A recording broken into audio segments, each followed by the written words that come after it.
Hey guys, welcome to the Frack and Friends Show. Today's guest, you know her from Dope Nostalgia Podcast, Miss Naomi, Carmack. Hi. See, it's Yes. really easy. Awesome being here. Wow. How are you doing today? Oh, it's just a beautiful day. It's a Sunday, right? It's It nice is. out. I'm up in Canada and it's actually hot. So believe it or not, that happens. It's a good day. Oh, well, that sounds like a lovely day because over here it's kind of scorching today in good old Louisiana.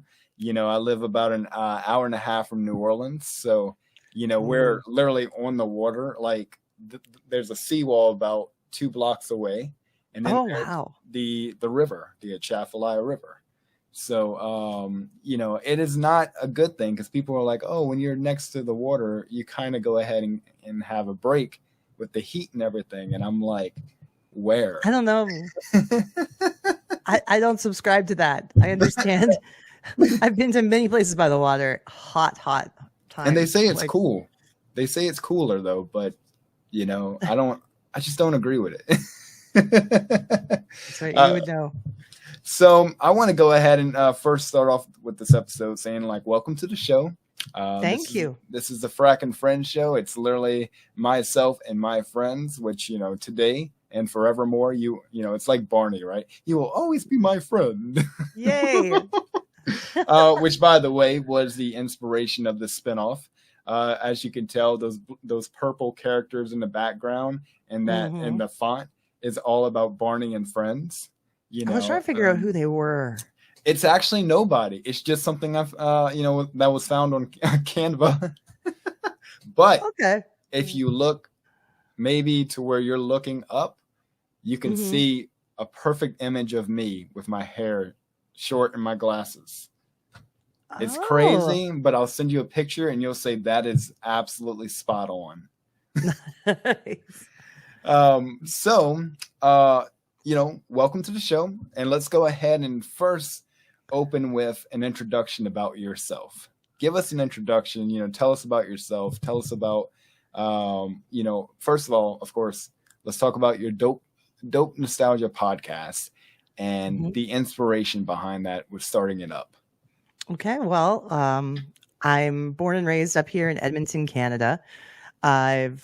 I'm in my early 40s, so I mean, when all the really cool 90s things were happening, I was very impressionable at that age, taking in music that I enjoyed that I could call my own for the first time.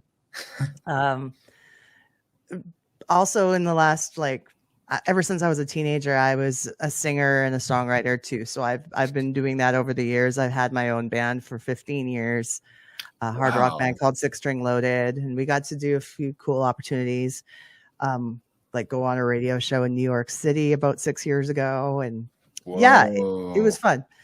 But since the pandemic happened and everything, there hasn't been a band or anything like that. But I was already thinking about podcasting. I am on another podcast that is music related called L2L with my good friends Charlie and Quinn.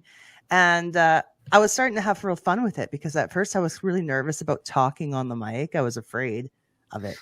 And then once I got used to it and you're with friends who you're comfortable with and you don't worry as much, you just enjoy the chat, right? That's when I realized I want to do my own, to talk about something that I'm really passionate about. Sorry, Canadians coming through here. That's awesome.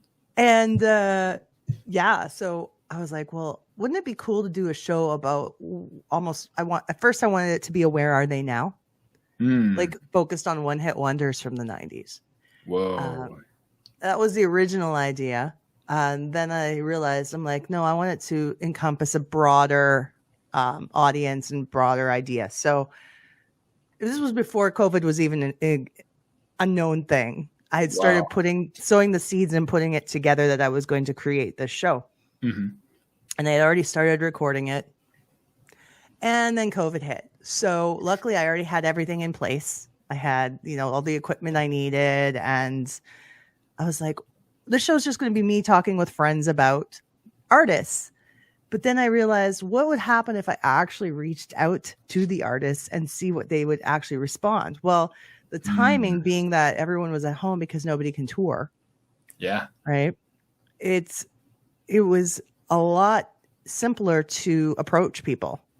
Mm-hmm. They had the time. Oh yeah. So early episodes, I was able to talk to people like Mark Calderon from Color Me Bad, which was a huge band back in the day. That's amazing, man. You know, and then I just kept reaching out through either their social media or through their agencies and their publicists and getting people on the show. Making some good relationships with some of the publicists out there helps a lot too. But it's been a wild ride, and it's been way bigger than I thought it would be. And so basically we just talk mostly about each episode is centered usually on one artist. And we talk about their career, what they accomplished during that time frame, during that decade, and what they're up to now. Because you want to make sure that we focus on what kind of amazing things they're doing now. Otherwise, there's not really a point, right? Definitely. So yeah, that's the long story of how Dope Nostalgia got started. That's incredible. And when was the start date for the podcast? I think it was end of January 2020. Wow. That's incredible, man. You know, and that's the thing about it. You know, you kind of hit the hammer on the head where you said, you know, you kind of just wanted to talk about something that you're really passionate about and something meaningful to you because, you know, of course, it spins off to the 90s itself. You know, it was a decade that I was a part of. You know, I was born in it. It molded and shaped so many things about me as a person and who I am today, even now. And it's an incredible thing because for me, if I didn't start, you know, if the original show that I was a part of, I think I would have done this by now.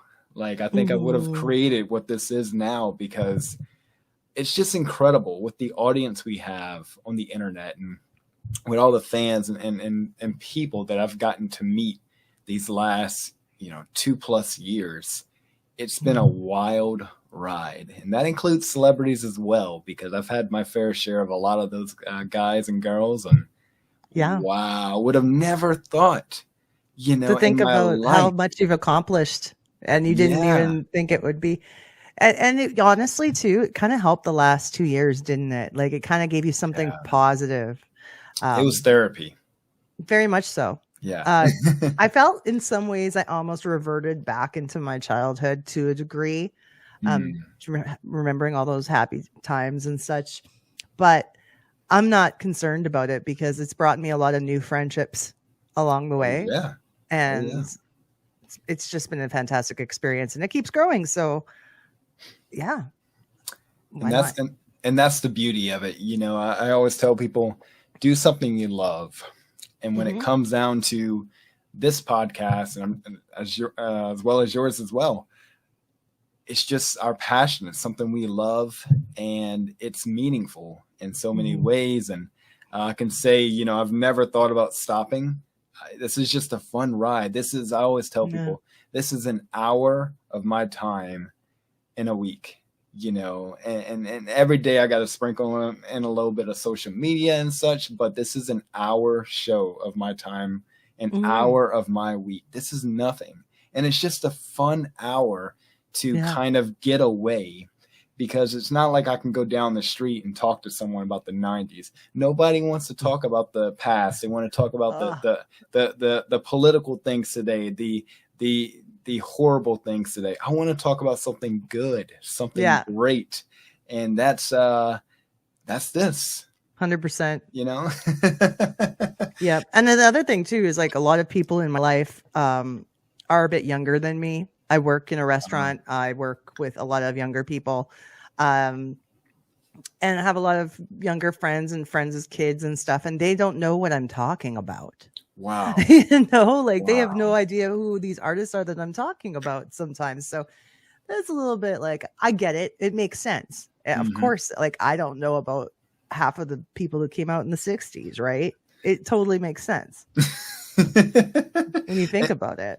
And, you know, I was telling someone something similar the other day, you know, for instance, like my nieces, right? My nieces are, 18 and 14. And it blows my mind when someone doesn't know a boy band or like NSYNC or something like that. But then again, it probably blows their mind that I haven't watched Frozen in Yeah, I the haven't either. entirety. Like I've only watched about 20 minutes and I said, okay, you know, I'll get to it 7 years later, you know, still Wait, not done.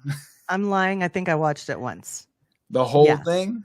The whole thing. You just don't remember. And it was the only thing I remember really from what I took from it was that this was the first one where there didn't need to be a Disney prince to save the girl. Yes. The girl took care of herself. Definitely. And that was cool. She thought. Just froze everybody. Yeah.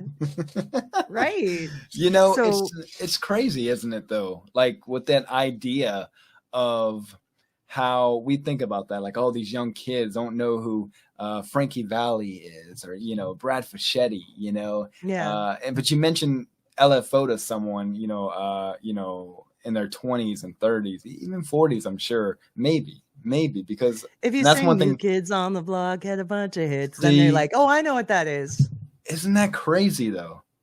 You know? Yeah. They'll hear the songs because their parents play them. Yeah. I do a segment on our YouTube channel where I play a bunch of videos, 90s videos for my friends' kids, mostly friends and family, and get their reactions, which is really cute. My editing skills suck on video. That's okay, because the things that the kids say are worth watching. So, oh, come on, man. So it's pretty fun. But yeah, like, and a lot of them will be like, oh, I've heard, like, for instance, Barbie Girl. They all have heard Barbie Girl. Yeah. But when they watch the video, they're just like, this is weird. You know? Man, what a crazy, you know, shout out to Aqua, who, you know, that whole concept of that band and their the way they perform live, it is just so crazy. But their music video of Barbie Girl, like I think about that all the time. It is. I thought it was ahead of its time when it came out. Me too. There's a lot of videos that were like that. For instance, like Soundgarden's Black Hole Sun. Yes. When that came out with the distorted growing eyes, and like basically what that is what Snapchat filters are now. Yeah. You know, that's true. You know, but it was ahead of its time, and I was freaked out watching it for the first time because I'm like, what is happening? You know? And now when the kids watch this one, they're like, this is weird and dumb. You know, that's what they think. But Makes it's like a little uncomfortable. Yeah, it's still an uncomfortable video, but It is. I thought when it came out that there was never going to be anything like that.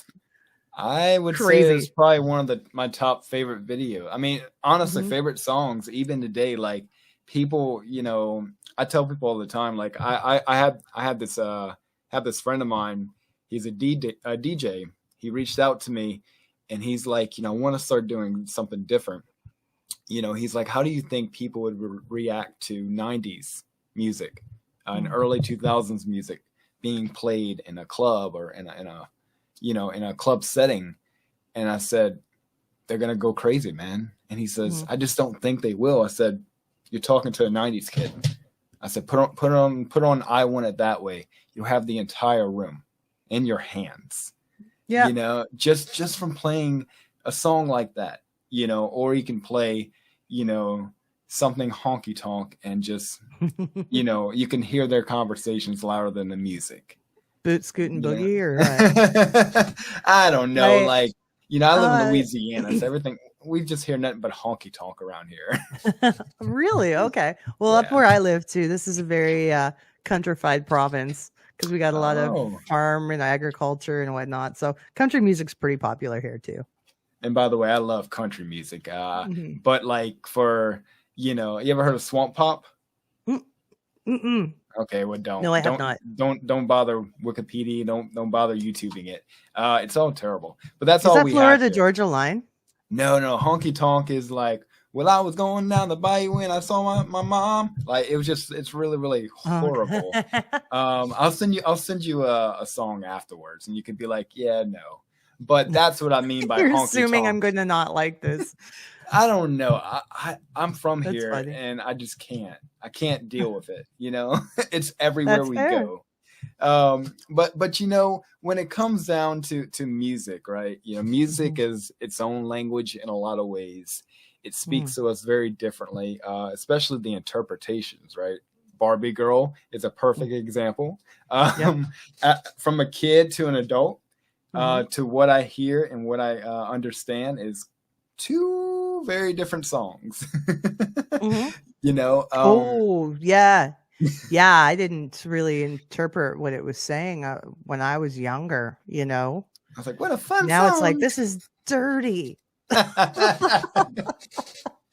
but it's so good. Like, and I'm a big fan of Aqua, especially Dr. Jones. Yeah, me too. I love Aqua. I mean, all the amazing singles. They're just brilliant. And when when Aqua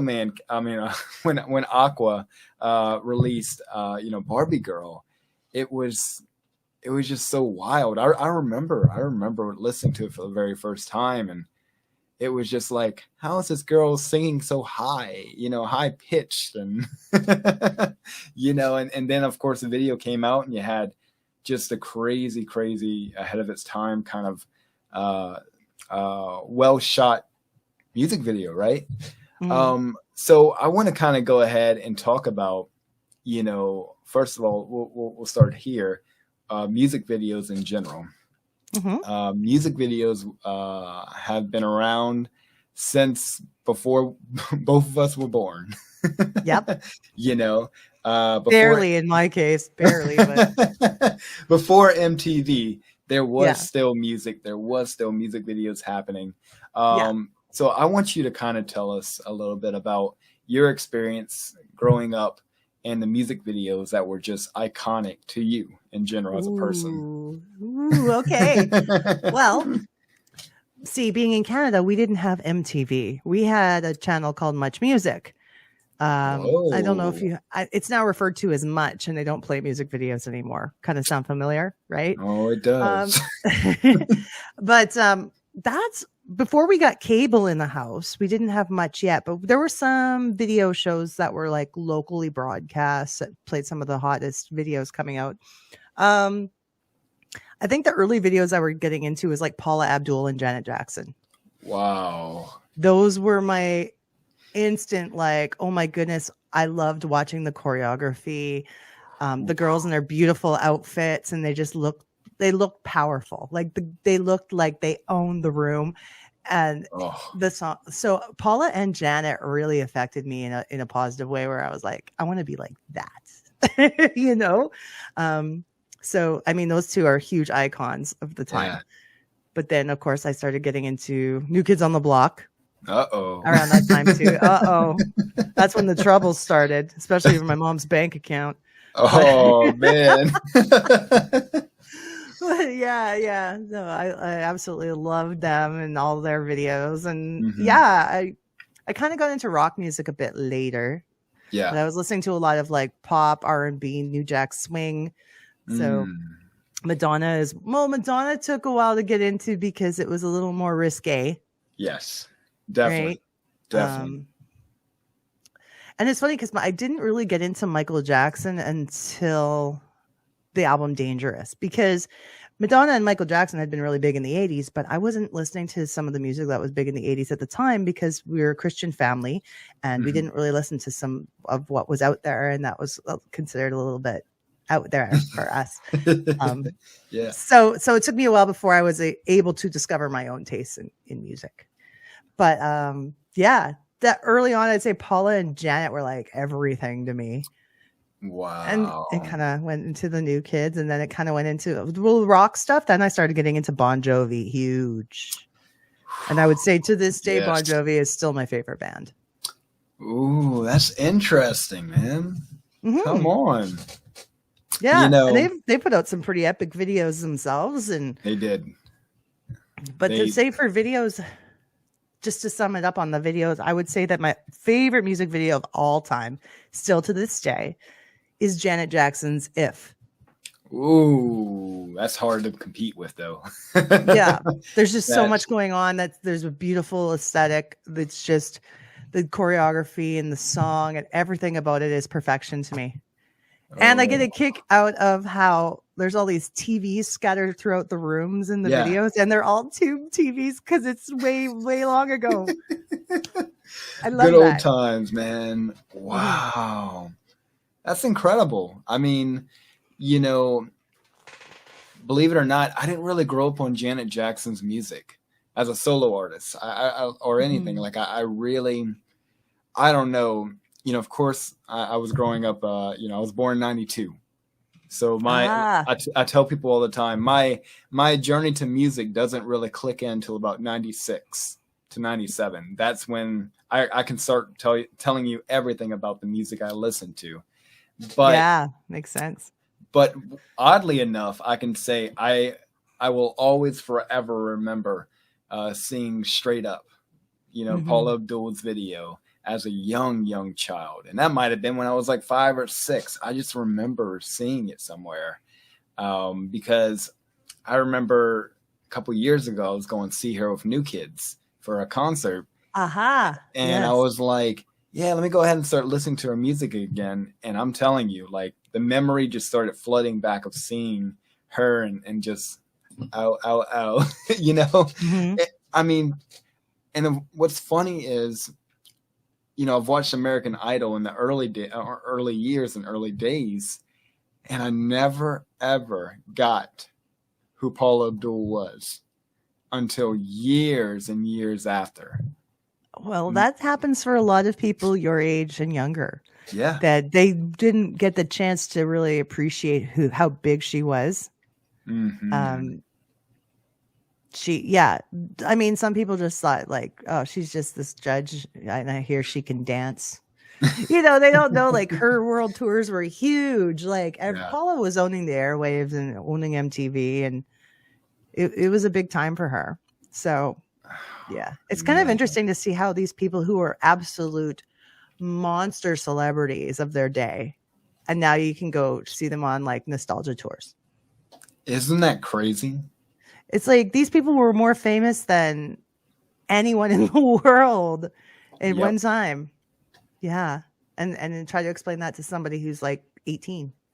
So how exactly would you explain that? What do you think? Why do you think that those kind of things happen? New things come along all the time. Yeah, That's why things are constantly new, and what's old becomes new again. definitely. There's always that cycle too, but there's no matter what, they're still huge, and they stay huge in the hearts of the people who love them the first time around. So that's why these Mm. tours are so successful, right? And we all want to kind of just relive the good times and when things were carefree, and that going to these shows helps us do that, and it also helps us connect with our friends who are the same age and in the same place, really. I And made so many new friends through my love of New Kids on the Block over the last 2 years, just from doing Zoom wow. meetings. And oh my goodness, like we have this group that people, if you're a New Kids fan, you should check it Yeah. out. It's called NKOTB Block Action. And what Mhm. it is we put together a group of New Kids content creators, whether it be Instagram, podcasts, YouTube channels, everybody together to put on quarterly events on Zoom, big turnouts where Whoa. people just we put on a show for them, and we do trivia, we do a dance party, we do games, all for the New Kids fans with Wow. themes and such. So it's really exciting, and we want to get into eventually, hopefully, like raising money for the guys' favorite charities and stuff like that through our events. Yeah. So there's more logistics involved in getting that started, but it's been fantastic. So any fans want to join into our events, we'll probably have another one coming up before the end of summer or at the end of summer. That sounds It's great. exciting. Yeah, and it Yeah. was something Yeah. so much fun to do during the pandemic when everyone was stuck, Yeah. at home. Yeah. So, yeah. And that's it right there. I mean, you really, you also just said something really interesting, as well, about, you know, new things, you know, are the big, become these big things, but also the old becomes recycled and becomes new again to a lot of people. And let's kind of touch up on that. Yeah. You know, let's just say you have all these 90s bands, right? You have people from the 70s and 80s even who re-emerge after all these years. One of the most perfect examples, who I think is just remarkable, is Mr. Steve Perry. Yeah. The original, you know, the well-known singer of Journey. Right. He created this album a couple years ago called No Traces or No Erasing. And just, you know, he hadn't done an album, no one's heard him sing in 20 plus years. Holy wow. And if you haven't heard it, you would be very impressed, because for his age, his vocals are remarkable. And Good. I want to kind of ask you about that. You know, why do you think, you know, or what do you think it takes for people to re-emerge and be back into the spotlight after all this time? Well, the spotlight is what you make it to be at this point in your career, because if you're expecting to have a number one hit on the Billboard chart, it's not very likely. Yeah. But what the spotlight can be to you is to your diehard fans who have always enjoyed your music and they're excited to always hear more. So that's it. I think your expectations have to be realistic. Yeah. You know, and when you got somebody like Steve Perry and he's still singing to this day and has taken good care of his voice and he's sounding awesome, he should be recording, because it's been his passion his whole life and he still would want to share that with the world. So it's good to see that he's still releasing music, you know, and I think as long as you're capable of doing it to a high quality, you should, if you still love it. There's certain artists that time has not been kind. Yeah. And they might not recognize that they should hang it up. But then again, who am I to say? It's not my life, right? Sure. I can't tell people that they should quit. Was this a Bon Jovi reference? No. And I kind of feel bad. You know, I've listened to Bon Jovi recently. This is a rough one. And it's, you know, now, by the way, I've seen Bon Jovi one time. My girlfriend and myself seen him in New Orleans 4 years ago. And we thought he sounded pretty awesome, you know, and the recent videos have been a bit heartbreaking. Listen, you know? I think that Bon Jovi has aged tremendously well. He's in great shape. He's still fantastic in so many ways, and I'll always consider him the best. Me too. I do believe that the years are taking their toll on his voice. Yeah. I believe it's a struggle for him. But he still wants to keep doing it for the fans. Yeah. And he's been writing all the new music he writes, he's doing it according to what he can sing now. Yep. As opposed to notes he could hit in his 20s and 30s that he can't anymore. Because I think his vocal peak was probably in his early 30s to mid 30s. That's when he was doing some of the most crazy, amazing vocal runs and such. Oh, anyway, that being said, do I think John should hang it up? No. Me neither. But I don't think so. But it does hurt my heart a little bit to hear him struggle with notes. You know, I had a friend of mine go to one of his concerts. Let's see, this is where in June. Probably, I guess in April. You know, I think April was the beginning of the run, and he said like people were just talking over him because it was just like, what, you know, what's going on? You know, he wasn't able to sing even normally. He had to dumb down the keys really tremendously. He's been dropping keys for years now, but now they're like probably really really low, about four notches down. You know, I mean, it's and you know. And that comes to say to even like with like people who should just hang it up. It's, you know, and you had just said the best statement ever. If you love what you do, you know, and you could clearly tell. I mean, of course, Bon Jovi is not there for the money. 100%. I think he has enough money. I think so too. There was a time he was trying to buy an NFL team though. So he probably wanted more money at that time to do it, but who knows? That's true. Who knows? I think he might be over that. Maybe. But he has enough money. I Yeah. think he's doing it just because he loves to do it. Yeah. And like you kind of said, when you have fans out there who want to hear new things or who want to see you, they're not paid by us. We are the attendees. We are the ones who I guess you can say keep them going, and keep them in business in a way. But, he's a person like you and I, and, he has wants, he has needs. And when it comes down to what he loves, it seems like he just loves his fans. Otherwise, like I told someone a while back, if he was going through this much struggle, you would have think by now he would have canceled the whole tour. But he's continuing, it's just, and that's one thing I will say, like, I was blown away that the tour wasn't canceled after a few dates, Damn.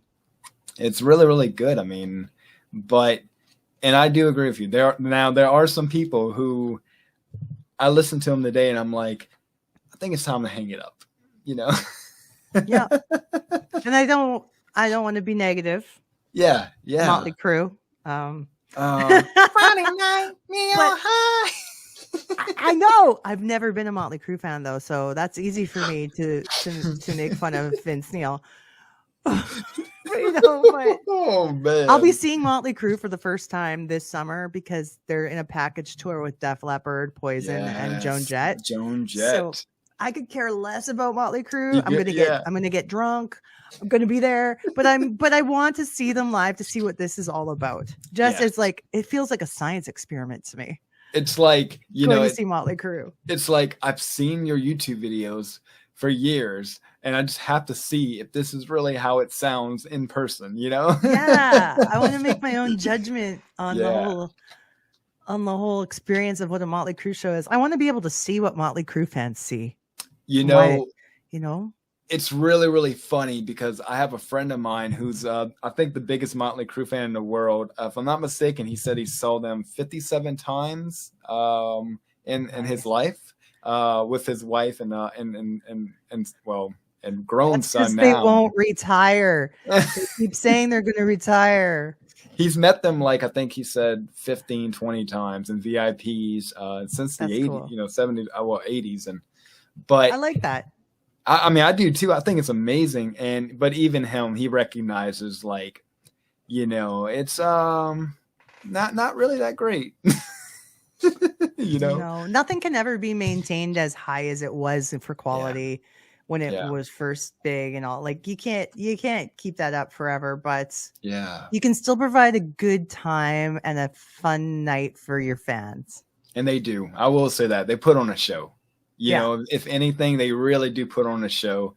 It's the funniest thing because, in 2016, I got the amazing, honor of seeing Guns N' Roses. Yes. For the very first time on one of the very first tour dates. And when I tell you the expectations of mine were blown away, because at that time Axl's voice wasn't he had just lost a bunch of weight. He had gotten voice lessons because he had just come off, I think, from with another band, Brian Johnson's AC/DC. Yeah, for AC/DC at that time. So he was just so charged up, and he had sounded the best in 20 plus years on that, at that time. And I just remember saying, like, this is like the greatest night of my life, because I don't think what's funny is I don't think in like 5-6 years or 3 years from now, Axl's gonna be doing this anymore. And they're still on the same tour, by the way, and still selling out, I didn't think you'd be able to do it either. If you told me 20-30 years ago that Axl Rose would be able to sing now, I would not believe you. Because just the way he abused his voice back in the day or sang things incorrectly, like technique wise, I was like, there's no way this guy's going to be able to sing like for years and years and years. But he blew my mind that tour. Yeah. Blew my mind. My expectations were so low. And I'm like, I love what he's doing. And those GNR shows were like 3 hours long. They were, yeah, it was 3 hours and 28 minutes, I think, for the New Orleans show. And Yep. we got, and I got to see at the Superdome, you know, where the New Orleans Saints play. Yeah. not a sports fan, but like, you know, to be able to go in there with I think it was 72 or 92,000 people in a stadium, and just to be able to see him, of course, Slash and everyone else as well, and Duffy, I think Duffy, Duff McKagan. Man, like it was a remarkable show, you know. But now is where it just becomes sad, because his voice is definitely, you know, overused. He's tired, and he's gone to what I call the Mickey Mouse phase. And that's it's really, really sad and heartbreaking. But I can say the dude can sing. Like, you know, when I saw him, he was just so well rested, and he was able to sing with no problems. And it was just, it's going to be a memory that I'll never forget for the rest of my life. Amen. For sure. You know, people should never rip on these artists for not being able to do what they did before. It is absolute taxing on your body and your spirit to give it all on stage every night for that long of a time. I mean, John Bon Jovi in his late 20s was at the end of like a 300-day tour or something like that. And he was getting shot up with steroids just to stay standing on stage. And he was a young guy. Like this stuff is hard, and you have to be in the best physical condition you can possibly be in to get it done right. So people give your favorites respect. Yes. That's all I gotta say. It's hard work. Most definitely. And when it comes down to it, you know, they're, like I said, they're just human. And for instance, like, let's say you and I go to a concert right now, we scream and we don't have a voice for 2 days. You know, we scream for an hour and a half to 2 hours, and we don't have a voice for 2 days, and we're complaining. These guys, every single night, they don't just go perform for an hour or 2 hours. They're there doing sound check. They're there, you know, doing this and this and this. You know, throughout the day, they're sipping on tea. They're trying to get, you know, to where, you know, then someone gets a cold, they're sick. Like, there's so many things in this algorithm of their day to result in their performance. But don't get me wrong, there are people who just suck. Like, you know, terribly nowadays, but Bon Jovi is not one. No. These are people that you already know what they're capable of doing. Definitely. And there's some that just have always sucked. You know, what's funny is I tell people all the time, the new music today, we'll get a song on the radio, right? Or you know, we'll listen to someone's new song, and then we'll see them on Good Morning America, and it's dumbed down 5 notches, you know, with the key. It's really, really bad. And it's like, then you hear someone from 30 years ago, and they still sound either the same in every way or very, very close to it, but at least singing the same exact key from 30, 40, 50 years ago. That is an impressive feat if you can do it in the same key. It's really impressive because it's probably harder. I don't know if this might be an incorrect statement, but it might be harder for men. You know, I would say, I guess it just depends on the person, right? Yeah. I mean, because I can sing. I'm a pretty decent singer, and I can still sing things that you know, like I can sing like New Edition when they were, you know, like young babies. I can still sing those in the same key. That's good. You know? Yeah, no, it's probably happens to women too. My circumstances was like, I smoked for 20 years. Wow, come on. So I quit. I've been smoke free for 4 years. Wow, congratulations. So but thank you. But I gained so much of my range back. Like I can hit these notes that I wasn't able to hit for 10 years. Come on. That was cool. Yeah. So I mean, things can change depending on how you take care of it, I guess. And that's the thing. Like I tell people all the time, my voice to me is so important. And I'm constantly singing. I constantly release videos online of me singing, and typically not on the Frack and Friends show. Sometimes I do, but like on my personal page, I was recording If It Isn't Love by New Edition earlier. That's my favorite And New Edition song. I'll send it to you afterwards. But I don't know, like, I grew up loving music, understanding music, huge props to my dad. He introduced me to, I just remember one of the very first people of my life I've ever heard was Engelbert Humperdinck. The best Like, stage name ever. Yes. I don't know that guy. I mean, seriously, like, and by the way, you should probably listen to him live now. You would be blown away. Still sings in the original keys of all his songs. Is he in his 80s now? He is like 86. Amazing. And incredible. And during the pandemic, he actually had these COVID sessions live. I think it was like once a month or once every 3 months, and he would do a 50 minute to hour concert in his home singing. And it is remarkable hearing the man even today, but yeah, I can tell you, I was 6 years old when that was the very first memory for me of a song in my head, was hearing Please Release Me by Engelbert Humperdinck. And, my dad just made sure I was educated all the time on music, of course, listening to Tom Jones and Hall & Oates, different things like that. So I kind of understood like good music at a young age. I know today it's a little different because, the good music you don't even hear on the radio today.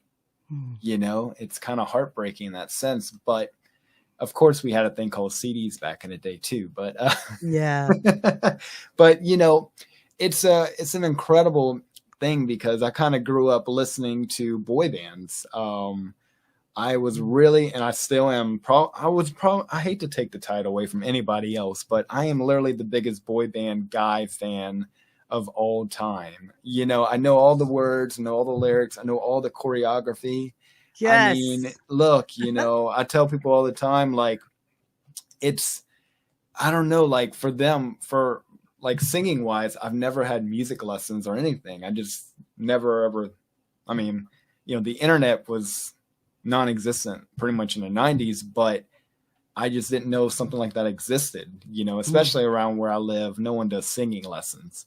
And I just remember like watching these boy bands and learning how to harmonize, learning to hear and listen for each part, of every single Backstreet Boy member or NSYNC, and, and understanding what each one was doing. And it's incredible because people ask me all the time, like, who taught you to sing? And I'm like, the Backstreet Boys, just listen to them and I mimic them, and I'm pretty good at mimicking them too. But, I don't know, like music has been such a huge part of my life in so many ways. And I don't know if, we always hear the music never, the day the music died, with Richie Valens, back then when the plane went down. But in my life, the music never, I don't think it'll ever die because it's such an important piece of me, Agreed. I think it changes over the years somewhat, but it doesn't die. I don't know if I can say what my friends growing up, what they still enjoy. I'm not really sure. But I was one of these people that I've kind of just always liked what I liked from the beginning and still do. My tastes haven't changed much. And another thing about that too is this might be a flaw in my behavior, but I don't really listen to anything new. I probably around 2010 is when I really stopped paying attention to what was coming out. Very few artists got through that for me, like Lady Gaga and Bruno Mars. I've enjoyed quite a bit. I can say I'm big fans of them, but I don't really care what anyone's doing anymore that's new. It doesn't appeal to me, and I don't know why. I've tried to listen to it. I just can't get into it. And that's the thing, because when these artists that I loved as a child release something, I'm head over heels for it, right? Yeah.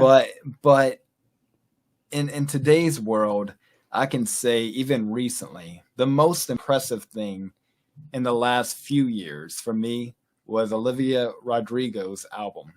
Yeah. Lyrically, vocally, I mean, everything about the album, I was like, whoa, this girl went through some stuff here. Like this I girl. hear really good things about her. I don't. Well, I have a 12-year-old niece who fills me in on what's good. So, I mean, and that's the thing about it, because for me, I would say 2010 or so was, at that time, maybe like, I don't know. I was trying to remember, maybe like 2012. I'm trying to remember when Party Rock Anthem came out. Oh yeah, because those were that was about afterwards. After their phase had kind of came and went, where I just said, nothing ever like hits me anymore. Nothing. Music doesn't. The music that's on the radio, the music that we're forced to hear everywhere in stores, nothing makes sense for me to listen. Yeah, to, very rare for one of those songs to grab me. The one that I actually recently heard on the radio, I don't know how many years old it is now, but it was a duet with Shawn Mendes and Justin Bieber called Monster. Oh yeah, I kind of like that. I dig some Shawn Mendes. I thought that was pretty good. I'll tell you another one. Shawn Mendes is really good. Him and Camilla. I Know What You Did Last Summer. Mm-hmm. That is a great song. It's literally about someone who cheats and the other person knows, and then it's kind of very similar to Somebody That I Used to Know. Remember that song?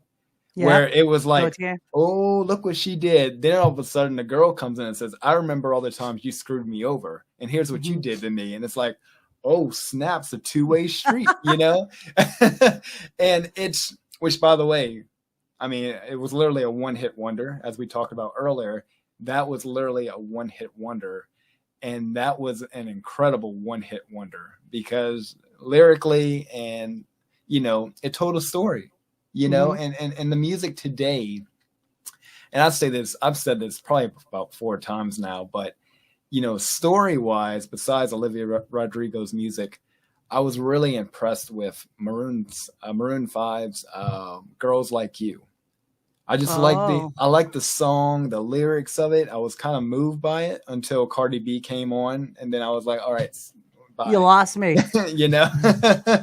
But, I think music today, there's so much missing versus like the 70s. I mean, let's just go back to the 50s. I mean, 50s to, mid 2000s. There's some soul, some kind of soul missing from things. And I'm sure that if any, like, what are they called now? Gen Z? Yeah, something like that. I think if you told them that, they just call you an old person who doesn't know what they're talking about. Because we did the same thing, right? We did the same thing. The same thing. I mean, I was about to say, oh, I really like that Ed Sheeran. Just me saying that Ed Sheeran makes me sound like I'm ancient. It's pretty stunning. Now, don't get me wrong. Of course, there is good music out there, but it's not like the radio. Like, okay, it's not like in the 90s. You turn on the radio. Let's say the early 2000s, because I just remember everything. You turn on the radio, you hear Creed, Nickelback, Backstreet Boys, NSYNC, BB Mac, Britney Spears, Christina. I'm talking about in a row, a full circle. Now you turn on the radio and it's like, I'm going to kill somebody and, blast him till he's dead. And it's like, turn off. No. Turn off. You lost me. And someone challenged me a couple episodes ago to listen to the radio for 30 minutes. Because usually I just use Spotify. I have 7,000 something songs, maybe 8,000 now, but it's mostly all, 60s through the 90s, of course. Yes. But I took that challenge seriously a couple weeks ago, and I was so heartbroken listening to the radio for the first time in probably a decade plus. I was so heartbroken to hear what's allowed on the radio today you know, and I changed to 3 different stations. One was like a pop rock station, and one was a rap station, one was a country. And it just isn't the same. And it's not because we're old. It's because, you know, just like my dad used to tell me, I know good music. You know, if a song, let's go even further. If a song, a rap, or anything makes me feel something, you won me over. You know, you've gained my respect because you've made me feel something. You know, especially like these sad songs, which, by the way, Adele, I couldn't get into because she just made me depressed. Like super, I know, super. and she's such an amazing talent, but I hate hearing someone like you every time I hear it. Hello. Especially as I like Hello still. But as a karaoke host, I am a karaoke host as a as a job. And some songs get killed for you because they're done like every night. Oh. So it's someone like you is one of those. You could have this wild party going on, everyone's having a good time at the pub, and someone puts that song on to sing. The mood just goes to poop.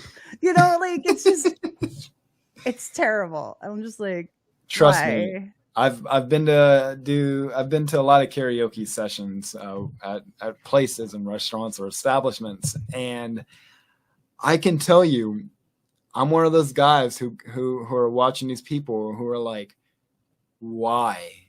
Everybody was just having a great time. They just sang "What Makes You Beautiful" by One Direction, a whole crowd, and then now we have, you know, something really depressing and sad.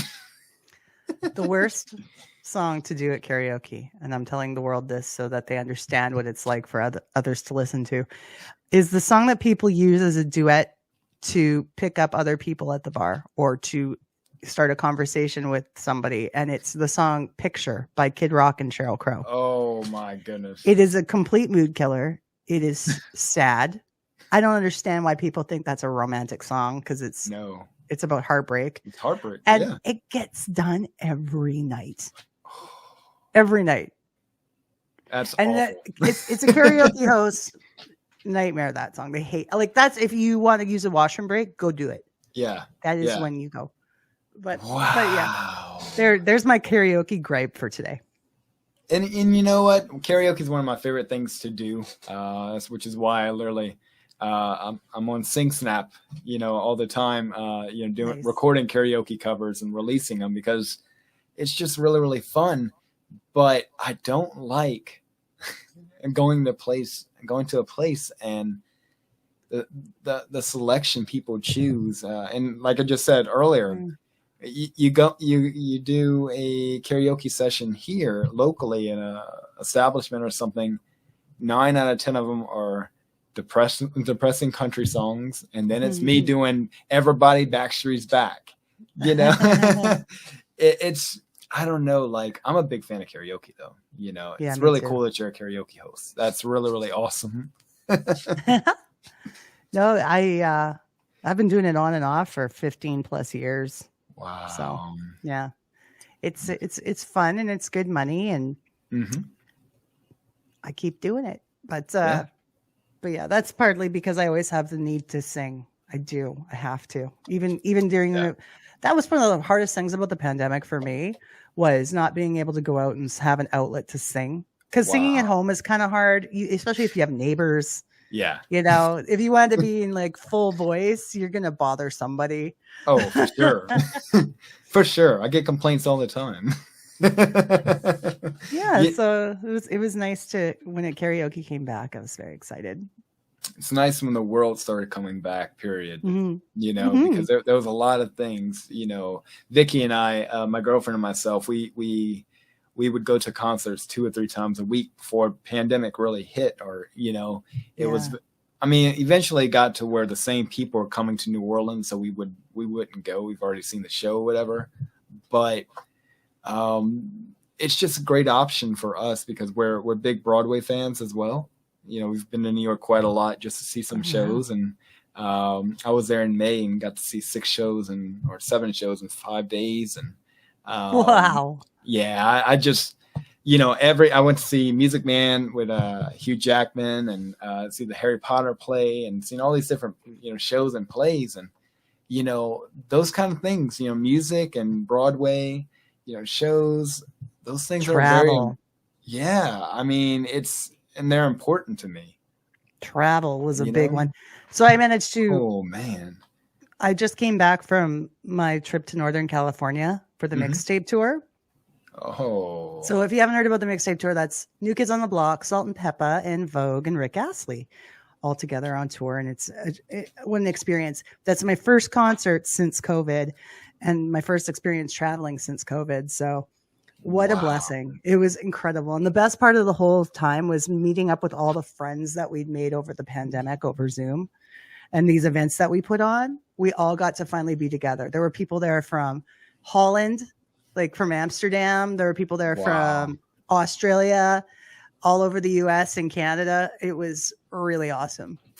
Ah, that's incredible. And I share a similar experience as well, especially going to these Comic Cons and meeting different fans there. And it's the weirdest thing ever because especially when I'm like, okay, there's some people coming, and then they find my booth and they're like, I know who you are. I loved your Jeff Timmons episode and different things like that. And of course, going to concerts in general. I remember recently I went to see DNA for the Backstreet Boys for the third time. Nice. And I just hung out with Frackers the entire time. Like we just overtook the lawn. And it was so much fun seeing these people. And many of them I've never met before, but we've been friends for 1 to 2 years, 3 years. And it's just incredible to have this option to meet and see the people that, we've just gotten to know on the internet, Yeah. And so the relationships we've made, it's been pretty valuable. It's cool.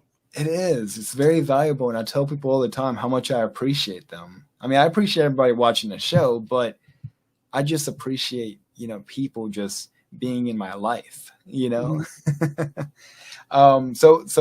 this is going to be one of the last questions I want to ask you, but do you have any concert venues near you? Yes, you do. Quite a few. Oh, quite lucky. A few. We have a lot of the smaller ones, like clubs type of venues, but we have a stadium that seats like 80,000 people. We have a brand new hockey arena, or it's an arena in general. This arena was finished 6 years ago. They built it. They built it with sound in mind too, which is really nice. And then we have like quite a few theaters, and yeah, Edmonton has a lot to offer when it comes to live events and live music and festivals. So we get a lot more tours now than we used to. A lot of times we used to get skipped because we didn't have the coolest arenas and such, but now we have that. So it's nice. But I know logistically, it's really hard for performers to tour across this country because it's so big. Yeah. It takes forever to get from city to city. Wow. So that can be tough. That's why a lot of times they'll just go to like the 3, Toronto, Montreal, and Vancouver. That's the only 3 I've ever heard of. So because they hop across the border, go there, and go back, right? Yep, that's usually it. But for an artist to actually do a cross-country tour of Canada, I am always extremely grateful for that. Yeah. And our venues are amazing. So speaking of artists, who are some of the people you've gotten to see in Canada? Everyone. No, I have traveled for a few bands, but here in my town, almost everybody I've ever wanted to see has come here. Wow. Sometimes it's taken them a long time to get here, but they have. I even saw Madonna here, and I never thought that would happen. But she's played here once. Yeah, incredible. 7 years ago, maybe. Janet Jackson, same thing. Finally got to see her. Even Paula, I saw in 1993 on her Spellbound tour. So people do come here to play, and we have an amazing time, like with our arenas and such. I've seen Bon Jovi 10 times. Wow. That's probably the band I've seen the most. Come on. And we get Bryan Adams quite a bit too, because he is Canadian. Yeah. So he does tend to tour Canada quite a bit. Wow. But yeah. Unfortunately, this last time to see New Kids, I had to travel because they haven't come here in a long time. The last Yeah. time they were here was on the NKOT BSB tour. Oh, that was like 2010. Yeah, 2010 or 2012 or something like that. That's a Wasn't that a long great time. tour? That was an amazing tour. I actually decided to go to, I had a choice between church camp or New Kids. Yeah. And I chose the wrong thing because it was a terrible year at church camp. It was a terrible year. But I was really, really very, very sad and continue being sad over it, that I just, made the wrong decision. Hey, you thought you were making the right decision at the time. That's what matters. Yes, I was just, in the kitchen crying because I was like, I want to go. But I want to go ahead and ask you one question, and this is where we're probably going to lead off with another episode. Sure. Is, there's a decade called the 90s. This decade is well known for a lot of things, a lot of crazy things, but also a lot of music that you and I listen to today. And I want to ask you to kind of go ahead and share your memories of living in the 90s and what it was like. Okay. Well, in the 90s, when the 90s started, I was, hold on, how old was I? 11. I was 11 in 1990. So those are very impressionable years. And I was living in a small town. So but we were close to Edmonton, which is a city of 1 million people. So I had both city and country life, really being between the two. My best friends, when we'd have sleepovers and stuff and hang out, we talked a lot about music and fashion and our favorite actors and actresses. We would read a lot of magazines together, cut out favorite pictures, stuff like that. There would even be like, some of the magazines would have like pen pal sections. So I had the odd pen pal here and there. Just people you can exchange stuff with. But yeah, we were the girls I grew up with as my best friends, we were pretty immersed in pop culture at the time. And then there's not really a lot to do in a small town. So, that was probably part of it as well. Yeah. So, and then into high school in the mid 90s, much of the same, really. So, but that after I started in high school, that's when I started to get more musically involved with being in choir and starting to write my own songs. And then towards the end of the 90s, Backstreet Boys and NSYNC and Britney are all really huge. And I was still into that. And I'm like almost in my 20s at this time. Wow. Still loving it. Jordan Knight came back on the radio and I was having it. But at that time I started going to school for music, and shortly after that started my band. So that's kind of my 90s in a nutshell. Wow. I mean, it sounds like you had an awesome experience living in the 90s. It was really awesome. Yeah. Do you remember, I was thinking about this the other night. I was thinking about how there was this game where it came with a phone. And you would, it was like a pink phone. You would call the numbers. Girl Talk? Oh, snap. That was it. I'm pretty sure I had that. So pretty sure. I've been Googling, trying to find what it was. And the second you just named it, that's what it is. I know for 100% fact that I wanted it, but I think we ended up actually getting it. Whoa. Yeah. That's incredible. Girl Talk. Yes. Ooh, now wow. If you visit the Dope Nostalgia Instagram and follow me, usually on the weekends I post this Instagram stories called "Did You Own This?" where it's a series of 4 different things that were big in the 80s and 90s, and it's a poll if you had it or not. Wow. And that's one of those things that were definitely on there. Yeah. That's incredible. Well, thanks for clarifying what it is, because I was Googling it and nothing was coming up about fake phone that was real, board game. It just said no results found on Google. Didn't even help me. Didn't Google. Say, that is a fail on their part, but don't worry. You have questions about that decade, you come to me. That's right. That's right. Because, I just remember I must have been at my sister's friend's house or something, but I remember playing with it. And I just remember every bits and pieces of that memory, Yeah. So I want you to go ahead and tell the viewers where exactly to find you, follow you, and such. Sure. Well, it's the Dope Nostalgia podcast. You can find us if you go to dopenostalgia.com. All of the links are there where you can get us on Spotify, Apple Music, Stitcher, everywhere they have podcasts, you can find us. And I have a YouTube channel as well that has a lot of fun little things. There's bonus videos of some of the interviews we've done with people like Color Me Bad, Naughty by Nature, Alana Miles, Biff Naked. There's a lot of Canadians on there, big Canadian stars. But yeah, it's been one wild ride the last couple of years. So come subscribe, be a part of it. And we even have a well, it's not toll free. It costs money. Duh. It just seemed to be what the right thing to come out of my mouth at that moment. But we even have a phone number you can call and leave us a voicemail like the old days, and we'll play it on the show. Oh, that's cool, man. Yeah. Wow. Well, look, it's been incredible having you, Naomi, you know. Thank you. It's like when people say it's Nev Campbell, it's like Neve Campbell, Nev Campbell. But it's been an absolute... It's Naomi. The people who live in the 90s know what it is. So it's been incredible having you on the show. I do want to welcome you back anytime. Of course, I don't think one episode is enough. It never is. It's been great getting to know you. Thank you so much for having me as a guest. I'll be happy to come on again.